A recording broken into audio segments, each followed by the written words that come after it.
Episode की शुरुआत में हम देखते हैं कि राइफ पजल सॉल्व कर रहा होता है और तभी वहाँ पर मिस फजलियत आ जाती हैं। तो वो कहता है कि क्या आप कुछ कहने आई हो? वैसे आप जो कुछ भी कहने वाली हो मुझे पसंद तो आने वाला नहीं है, कहो क्या कहना चाहती हो। तो वो उसके पास आकर बैठ जाती हैं और बोलती हैं कि बेटा आज मेरी बाहर से काफ़ी लंबी कॉन्वर्सेशन हुई। तो वो बोलता है कि हाँ पता है मुझे। तो बोलती हैं कि वो बहुत ही अच्छी लेडी है, बहुत सारी मुश्किलों का सामना कर चुकी है, कुछ तो अलग बात है उसमें। तो मैं सोच रही थी क्यों ना हम ज़ेदा की जगह बाहर कोई जॉब पर रख लें, उसे हेल्प की बहुत ज़रूरत है और हमें उसे रखना चाहिए। तो कहता है कि हाँ, और ज़ेदा को तो बिल्कुल भी ज़रूरत नहीं है क्योंकि वो पढ़ी लिखी नहीं है और वो वैसी जगह पे काम भी करती थी और गरीब भी है। तो बोलती है कि बेटा तुम जानते हो वो हमारे तौर तरीकों में जल्दी घुल मिल गई है, बाहर ने बहुत ही इजीली उसे अडॉप्ट कर लिया है। लेकिन राइफ इसके लिए बिल्कुल मना कर देता है। तो जिस पर मिसेस फजलियत कहती है कि तुम बस ज़ेदा को इसीलिए रखना चाहते हो क्योंकि मुझे वो कुछ खास पसंद नहीं है।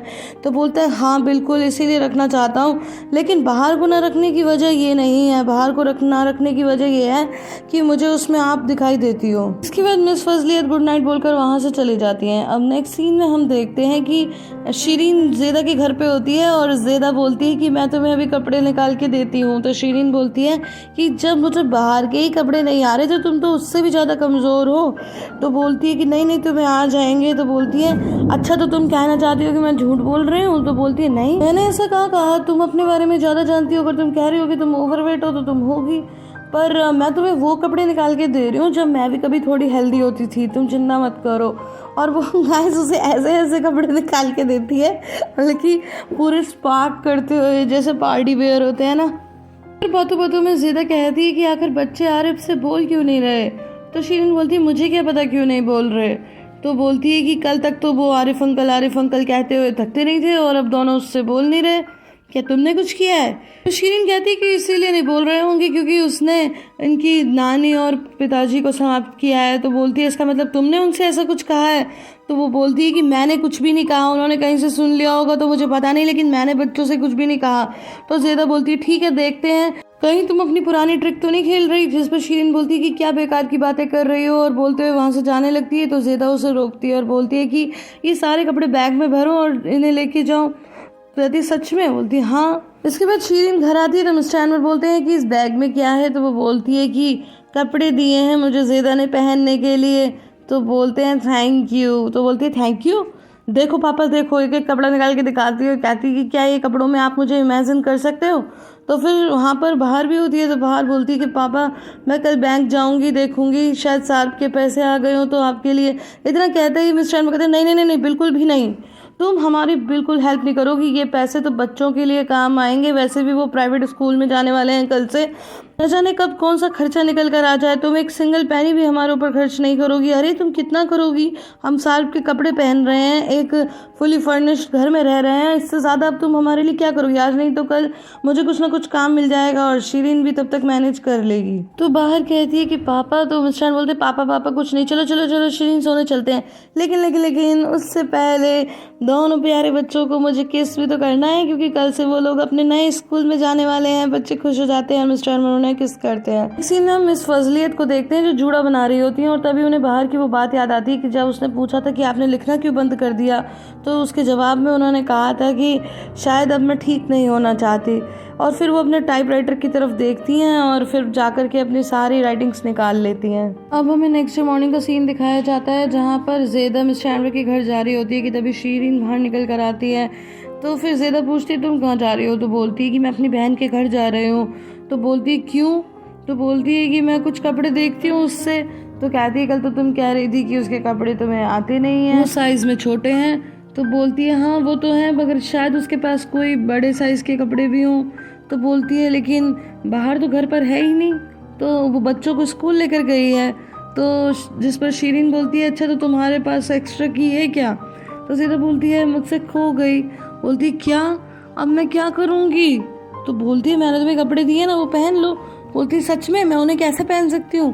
बोलती है बिल्कुल पहन सकती हूँ, एक पैर इसमें डालो एक पैर उसमें डालो, खींच लो। तो इसके बाद वो गुस्से में अंदर चली जाती है। मिस्टर अनवर उसे देख के कहते हैं कि हे नारायण। फिर वो बाहर आते हैं तो ज़ेदा बोलती है कि पापा मैं अर्दा को लेकर आई हूँ और देखिए मैं आपके खाने के लिए 2 डिश लाई हूँ, आप लोग खा लेना। और अर्धा के कपड़े भी लाई हूँ कुछ एक्स्ट्रा। तो बोलते हैं हाँ हाँ अर्धा बेटा आज तो मेरे दोस्त बनोगे, चलो चलो अंदर आ जाओ। तो ज़ेदा बोलती है कि एक बार मैं अपने बेटे को प्यार कर लूँ, और फिर वो किस करती है और चली जाती है। नेक्स्ट सीन में हम बाहर को दोनों बच्चों के साथ बस स्टॉप पर देखते हैं। तो फिर डोरुक पूछता है कि मम्मा क्या हमारा स्कूल बहुत दूर है? तो कहती है हाँ बेटा बहुत दूर है। तो बोलता है कि फिर हमें कितनी बार बस बदलनी होगी? तो कहती है कि 3 बार। बोलते 3 बस बदलनी होगी? कहती है हाँ। जिस पर निशान बोलती है कि जब हम एक बार स्कूल ज्वाइन कर लेंगे तो फिर हम स्कूल की बस में आया जाया करेंगे। तो कहता है वाह मुझे स्कूल की बस में जाना तो बहुत पसंद है। लेकिन वो कहती है कि प्यारे डोरुक तुम तो आज तक कभी स्कूल बस में बैठे ही नहीं हो। तो कहता है तो क्या हुआ, मैं तो कभी हाथी पे भी नहीं बैठा, लेकिन मुझे हाथी बहुत पसंद है। ये सुनकर बाहर में हंसने लगती है कि डोरुक तुम कमाल के। और सच में गाइस डोरुक तो बड़ा हाजिर जवाब है। और फिर उसके बाद ऐसे ही बोल रहा था कि मैं शेर पे भी कभी नहीं बैठा, मुझे शेर भी बहुत पसंद है। मैं बिल्ली पे भी कभी नहीं बैठा, मुझे बिल्ली बहुत पसंद है। नेक्स्ट सीन में हम आरिफ को देखते हैं जो अपनी शॉप का सामान बेच रहा होता है, और दूसरी तरफ से शीरीन अपनी बिल्डिंग से निकल के आ रही होती है। गाइस उसके कपड़े सच में बहुत ही अजीब होते हैं। तो उसने लेपर्ड कलर की लेगिंग पहनी होती है, ऊपर एक बहुत ही स्पार्क करती हुई टी शर्ट, और उसके ऊपर स्पार्क करता हुआ कोट पहनकर बेचारी निकलने लगती है। कि तभी एकदम से आरिफ भी अपनी शॉप से निकलता है, और ऑब्वियसली उसे देखने लगता है। वो जल्दी जल्दी वहाँ से निकलती है, तो आरिफ भी उसके पीछे पीछे आने लगता है। फिर वो आगे आगे चलती है और बार बार पीछे मुड़ मुड़ के आरिफ को देखती। फिर फाइनली कहती है कि तुम मेरा पीछा क्यों कर रहे हो? तो कहता है कि तुम कैसी बातें कर रही हो, मैं क्यों तुम्हारा पीछा करूंगा? तो बोलती है कि ये सब तुम ज़ेदा से पूछो, कितने अजीब से मुझे कपड़े पहना दिए हैं, बस मैं तो परेशान हूँ। और वो एक काम करो तुम आगे आगे जाओ, ठीक है, ऐसे मेरे पीछे पीछे मत आओ। तो फिर वो आगे चल जाता है। फिर वो देखती है कि वो तो एमरे की शॉप पे जा रहा है, तो खुद फिर आती है। और फिर आरिफ वहाँ पर एक वर्कर से पूछता है कि क्या मिस्टर एमरे अभी तक नहीं आए? तो वो बोलते हैं कि वो अंदर है, बस अभी थोड़ी देर में आते होंगे। क्या आप चाय पियोगे? तो वो कहता है कि हाँ हाँ बिल्कुल। तो उसके बाद शीरीन आ जाती है, और शीरीन कहती है कि क्या चाय पीने के लिए तुम्हें कोई और कैफे नहीं मिला जो यहीं आ गए? तो बोलता है मैं यहाँ चाय पीने नहीं आया। और इतने में एमरे वहाँ आ जाता है, और फिर वो उसका वेलकम करता है और सारे वर्कर्स को बुलाता है और कहता है कि देखिए आज से ये आपके मैनेजर हैं, क्योंकि मैं नई कंस्ट्रक्शन साइट पर ध्यान दूंगा, तो अब से यही इंचार्ज हैं। और तो सभी उसे कॉन्ग्रेचुलेशंस कहते हैं, लेकिन शीरीन गुस्से में अंदर चली जाती है। तो एमरे आरिफ से बोलता है कि तुम बैठो मैं अभी आता हूँ। और फिर वो अंदर जाकर शीरीन को बोलता है, तो शीरीन कहती है कि तुम्हें उसे ही रखना था जॉब पर, तुम्हें कोई और नहीं मिला? तो कहता है कि इसमें क्या दिक्कत है, क्या मैंने कुछ गलत किया? तो कहती है गलत किया? अरे वो था ही क्या, एक कॉफी शॉप ही तो चलाता, तो तुमने उसे यहाँ मैनेजर बना दिया। तो बोलता है कि बस बहुत हुआ, वो एक इंजीनियर है, ये काम बहुत अच्छे से कर सकता है। तो फिर बोलती है कि उसने मेरी मॉम को समाप्त कर दिया और तुमने उसे ही जॉब पे रख लिया। तो बोलता है बस बहुत हो चुका, ये शॉप मेरी है, और वैसे भी वो एक एक्सीडेंट था, ये बात तुम अच्छी तरह से जानती हो। तो फिर वो वहाँ से चली जाती है। इसके बाद एमरे फिर से आरिफ के पास आता है और कहता है कि सच में तुमने तो बहुत अच्छा काम किया, सब कुछ इतनी जल्दी मैनेज कर लिया, अब ये लो एक और लिस्ट है। मैं हमेशा बिजी रहने के कारण देख ही नहीं पाता, अब तुम्हें इससे पता चल जाएगा कि कहाँ से कौन सी चीज़ अफोर्डेबल प्राइस पे हम खरीद सकते हैं, कुछ हमें सस्ता मिल सकता है, तुम्हें भी 2-4 जगह तो पता होंगी। तो आरिफ कहता है कि हाँ हाँ बिल्कुल पता है। फिर आरिफ पूछता है एक बात बताओ, क्या शीरीन जॉब छोड़कर जा रही है? तो बोलता है कि पता नहीं, देखते हैं। और इतने में शीरीन निकल कर आती है एंड फाइनली वो बेचारी एप्रन पहनकर काम करने लगती है। इसके बाद एमरी कहता है कि तुम चिंता मत करो, थोड़े दिन में सब कुछ ठीक हो जाएगा। लेकिन आरिफ कहता है कि मुझे नहीं लगता। इतने में मिस्टर एनवर अर्दा के साथ वहाँ आ जाते हैं और कहते हैं कि हेलो हेलो हेलो। तो एमरी उनका वेलकम करता है और साथ में शीरीन भी वेलकम करती है। तो इसके बाद में मिस्टर एनवर कहते हैं कि बेटा तुम्हें पापा को देखकर कैसा लगा, अच्छा लगा ना? गाइस आप अर्दा के बारे में एक बात जान लीजिए कि उसकी हालत ऐसी कि अगर उसे एक पोजीशन में खड़ा कर दिया तो वो पूरा दिन उसी पोजीशन में खड़ा रहेगा, अगर बिठा दिया तो पूरे दिन उसी पोजीशन में बैठा रहेगा, अनलेस अनटिल उसे कोई पोजीशन आकर चेंज ना कर दे। और ये सब देख कर के लिए ज़ेदा के लिए और भी ज़्यादा दुख होता है। लेकिन आज कुछ बहुत ही खास होता है, लगभग मिरेकल जैसा, क्योंकि अर्दा खुद से एमरे का हाथ पकड़ लेता है धीरे से। फिर वो आरिफ से पूछते हैं कि बेटा तुम यहाँ क्या कर रहे हो? तो वो कुछ बताता है, उससे पहले एमरे कहता है कि अब से ये यहाँ का नया मैनेजर है। तो ये देखकर मिस्टर एनवर शीरीन की तरफ देखने लगते हैं। इसके बाद कहते हैं कि कॉन्ग्रेचुलेशंस आरिफ। फिर एमरे पूछता है कि आप कुछ पियेंगे, चाय कॉफ़ी? तो वो कहते हैं कि एक्चुअली अर्दा भूखा है, मैं उसके लिए कुछ खाने का अरेंजमेंट नहीं कर पाया। तो बोलते हैं हाँ ठीक है कोई बात नहीं, चिंता मत कीजिए, मैं करता हूँ। इसके बाद मिस्टर एनवर बोलते हैं कि बेटा क्या तुम 1-2 घंटे के लिए अर्दा का ख्याल रख लोगी, मुझे कुछ पेपर वर्क से बाहर जाना है।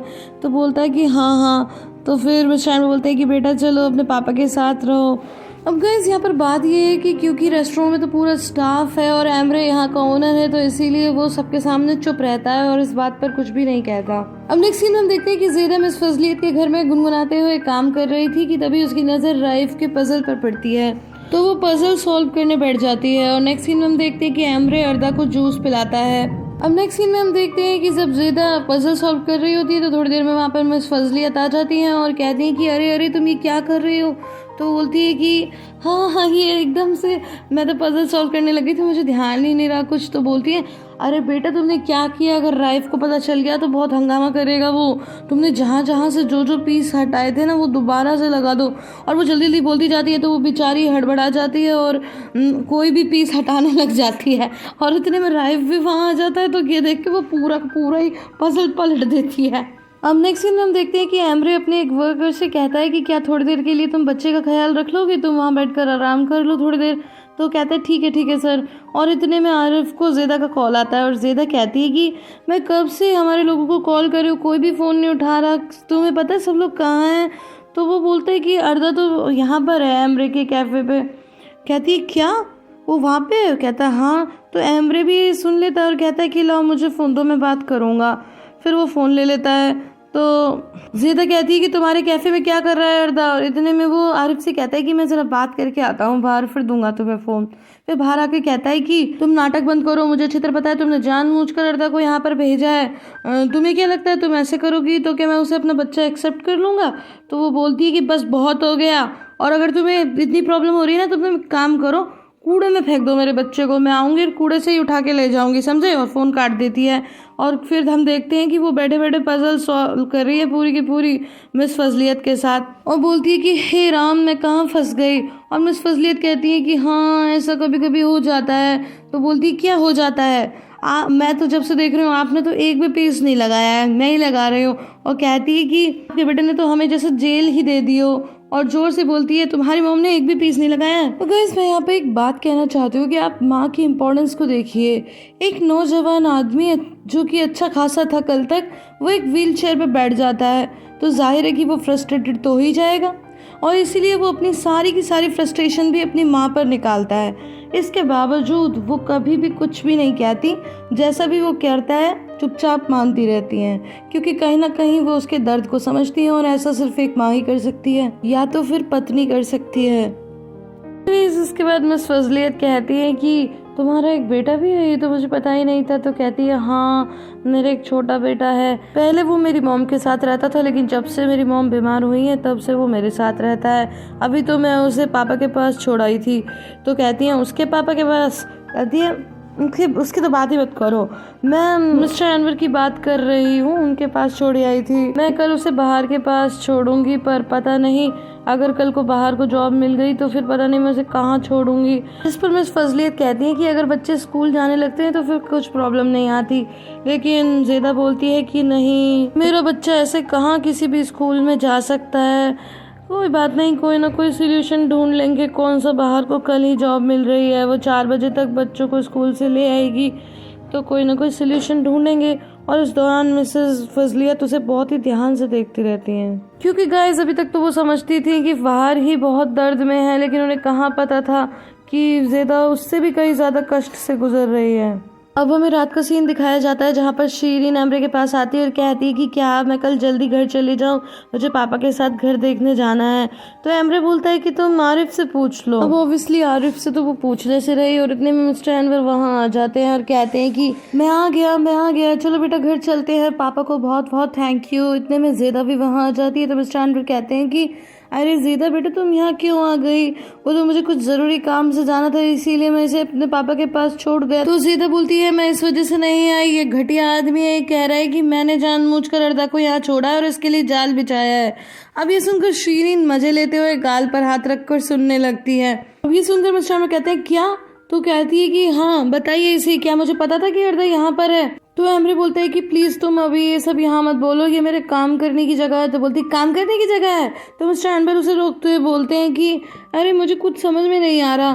तो वो बोलता है नहीं कोई ऐसी खास बात नहीं है। तो ज़ेदा बोलती है ऐसे कैसे कोई बात नहीं है, दम है तो बता, मुझे तो कोई शर्मिंदगी नहीं है, मैं तो अपने आप को जानती हूँ, शर्मिंदगी तो तुझे होनी चाहिए। फिर बोलती है पापा पता है इसने क्या कहा, तो फिर से एम्ब्रे रोकता है उसे, तो कहती है कि ये कह रहा था कि अर्धा, और फिर वो अर्धा को देखती है और एकदम बोलते बोलते रुक जाती है और कहती है कि चलो बेटा चलो, यहाँ से उसका हाथ पकड़ के ले जाती है। तो पीछे पीछे मिस्टर एनवर भी जाने लगते हैं, लेकिन एक बार फिर से वो लौट कर आती है और एम्ब्रे के एक जोरदार खींच के लगाती है और फिर ये एपिसोड यहीं पे खत्म हो जाता है। गाइस आई होप आपको ये वीडियो पसंद आई होगी। अगर पसंद आई है तो इसे लाइक शेयर एंड कमेंट करना बिल्कुल भी ना भूलें। फिर मिलती हूँ अगली वीडियो में, तब तक के लिए bye bye and take care.